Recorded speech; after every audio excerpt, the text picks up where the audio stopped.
I was raised to believe that a man's duty is to provide for his family. And even if I do say so myself, I was very good at it. The early days were hard, of course. Working overtime and going to night school so I could support my family and still secure the promotions I needed to get ahead.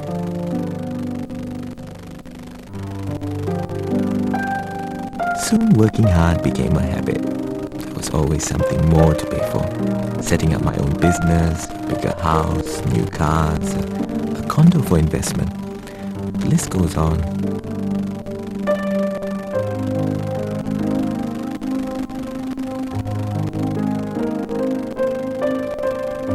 You know how it is. The more you have, the more you have to keep up with everyone else. It is important that I impress my clients, otherwise they won't take me seriously. I planned to carry on working for a long time. Working made me feel powerful, and at the rate I was borrowing from the bank, I couldn't afford to retire anyway.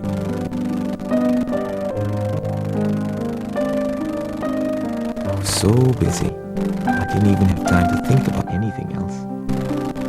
I wish I had spared the MAA insurance agent the time to talk to me.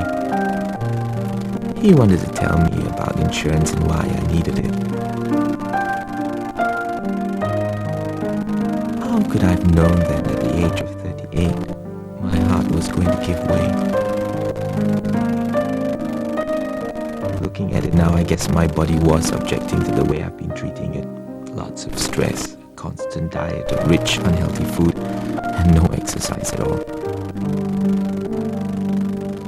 My attack made me realize that I'm not a young man with endless energy anymore. After the bypass, I had to take a good long rest.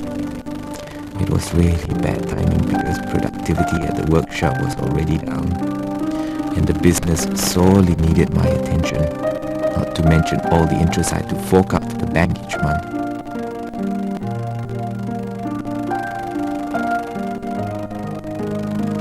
My wife and children comforted me emotionally, but they really had no idea what was going on financially.